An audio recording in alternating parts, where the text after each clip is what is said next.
kemarin ke Korea melakukan berbagai macam operasi sampai menghabiskan 1 miliar itu salah satunya agar bisa segera mendapatkan jodoh. Fitnah atau fakta? Fitnah. Tetap cantik lewat operasi plastik. Ini bukan cara Tengku Dewi untuk menarik jodoh, melainkan kebebasan untuk mengatur hidupnya sendiri.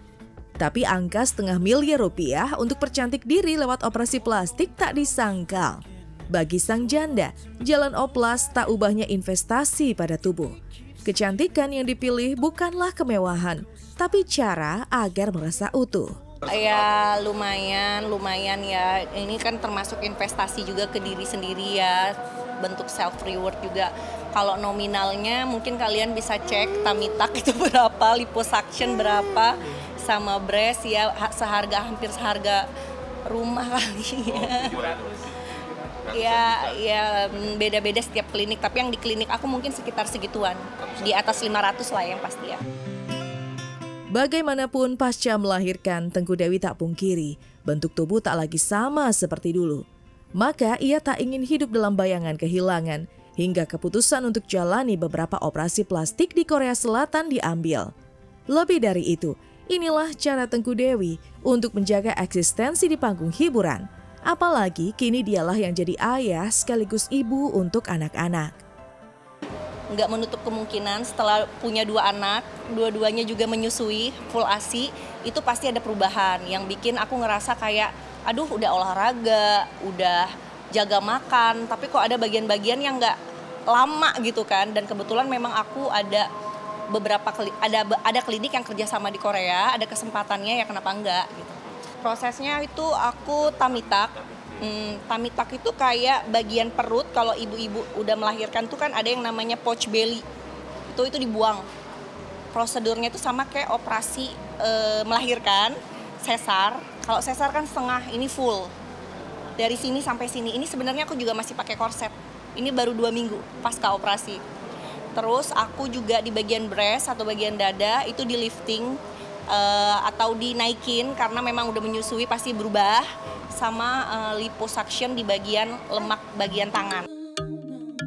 Sekali operasi plastik tak pelak selalu ada kemungkinan untuk kembali ke meja bedah. Tengku Dewi tak tergesa, tapi juga tak menutup pintu akan kembali mengubah beberapa bentuk tubuh di hari esok.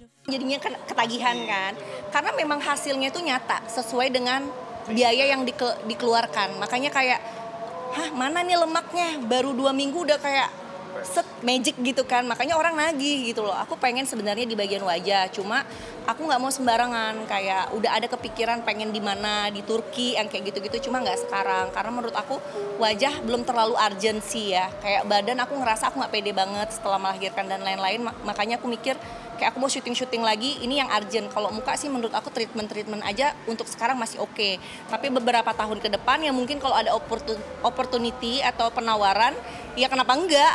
Bener nggak? Gitu. Apalagi kan aku kan di bidang entertain, influencer, kesempatan, harganya juga pasti dapat diskonnya gede ya, why not?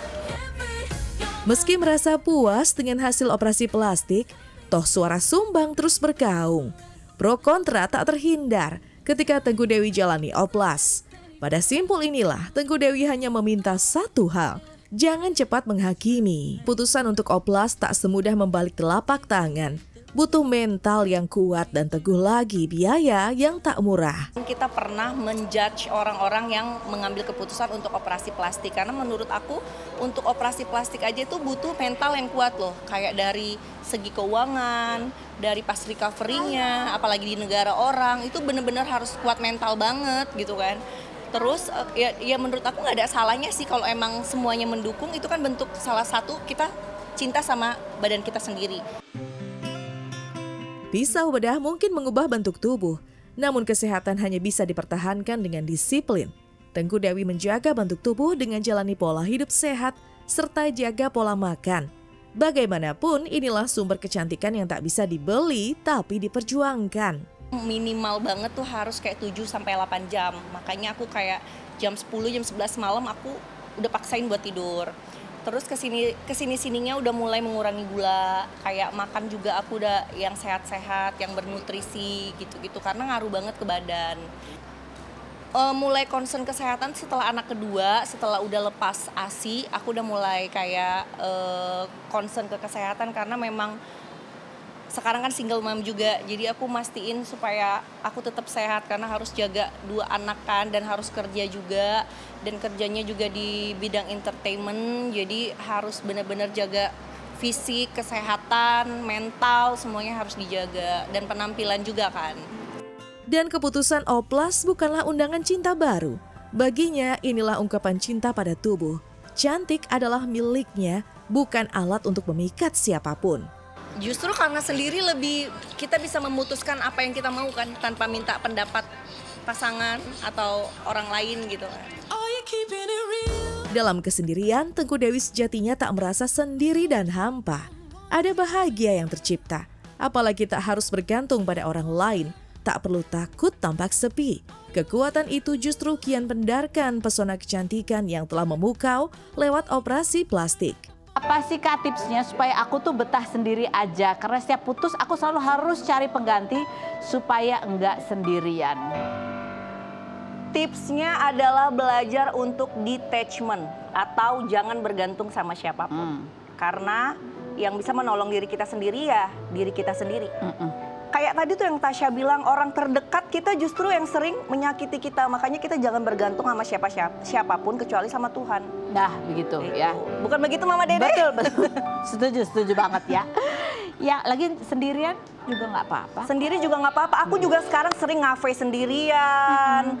Terus kadang aku shopping sendirian. Nonton sama temen sih berdua. Nanti ngeliat orang pacaran jadi BM lagi kan.